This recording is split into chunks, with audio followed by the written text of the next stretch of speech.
ক্রোধে পালিয়ে গিয়েছে।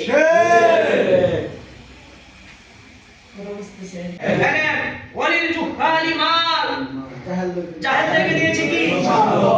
সম্পদ, ধন সম্পদ।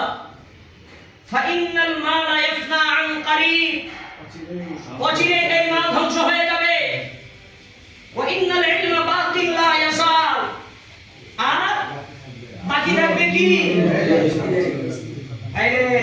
বয়ান ঘটেছে, ফলাফল কি হয়েছে শুনেন শুনেন শুনেন। এই খুব লক্ষ্য, এই পৃথিবীতে যখন ইসলাম কায়েম হয়েছিল, ইসলামী আইন কানুন বাস্তবায়ন হয়েছিল, যখন কোরআন সুন্নাহয় ইসলাম প্রতিষ্ঠিত হয়েছিল, তখন কি হয়েছিল? একজন উটের পালের রাখাল হয়েছিল অর্ধ পৃথিবীর নীতিবান শাসক। নবীজির উন্মত্তম হয়। ঠিক। এই জন্য নবী সাল্লাল্লাহু আলাইহি সাল্লামের এই ময়দানে কাজ আছে না নাই? আছে। জনসংখ্যা সমস্যা, অর্থনৈতিক মন্দা, কি অর্থনৈতিক এই গোষ্ঠীর মেয়েদের সন্তান বেশি হয়, যাতে করে কাল হাসরের ময়দানে আমি আমার উম্মতের আধিক্যতা নিয়ে অন্যান্য উম্মতের উপরে গর্ববোধ করতে পারি। জন্মগ্রহণ নিয়ে, ঠিক না? জি। নবী ঘোষণা দিলেন, যার একটা মেয়ে একটা জান্নাত, দুইটা মেয়ে দুইটা জান্নাত। সুবহানাল্লাহ কইবেন না? চাইলো নবীজি বললেন, তোমার কি আছে? মনে আছে ঘটনা? জি। নিয়ে আসলো যা আছে, বিক্রি করে 2 দিরহাম বিক্রি করলো। 2 দিরহাম বিক্রি করে বলল, 1 দিরহাম দিয়ে খাবার কিনবা, আর 1 দিরহাম দিয়ে কুরআন কিনবা। তারপরে তুমি কাজ করে তোমার সংসার চালাও, জীবন যাপন করো। কয়েকদিন পরে আয়েশা বলতেছে, ইয়া রাসূলুল্লাহ, আমি এখন সচ্ছলতার মধ্যে আছি। নবীজি চাইলে কি 10 দিরহাম দান করতে পারতো না? কিন্তু নবীজি 10 দিরহাম দান করে ভিক্ষাবৃত্তিকে প্রতিষ্ঠিত করতে চাইনি। নবীজি বেকারত্ব দূর করতে চেয়েছেন।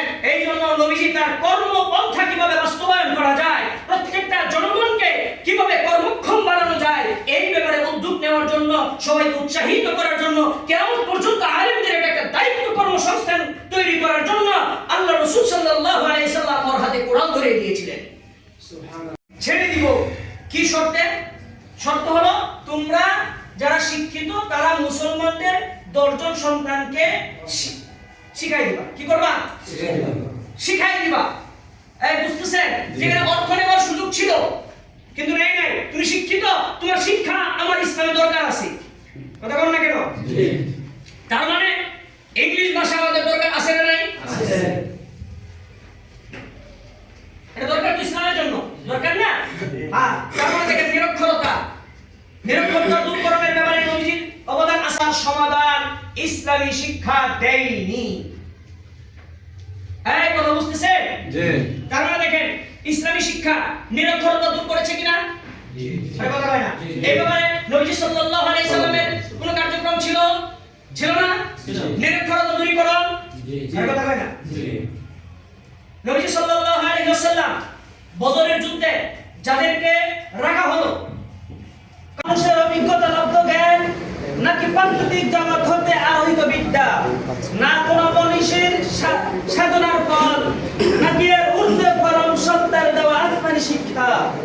প্রিয় উপস্থিতি, আমরা যদি এসব বিষয় সামনে রেখে ইতিহাস পর্যবেক্ষণ ও পর্যালোচনা করি, তবে আমাদের সামনে ফুটে ওঠে এক মহান সত্য, আর তা হলো মানুষ আবহমান কাল থেকে আজ পর্যন্ত নিজের বিবেক শিক্ষা মনুষ্যত্ব বিকাশের মাধ্যম, আত্মোপলব্ধির চাবিকাঠি, আত্মবিকাশ ও চারিত্রিক উৎকর্ষের সিঁড়ি, নৈতিক চেতনার ও সুকোমল বৃত্তির পরিস্ফুটন এবং জীবনের সকল সমস্যা সমাধানের দিগদর্শন।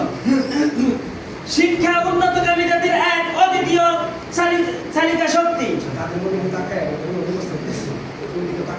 এর মাধ্যমে মানুষ সমগ্র সৃষ্টি জগতের মধ্যে শ্রেষ্ঠত্বের মর্যাদা পেয়েছে। আল্লাহ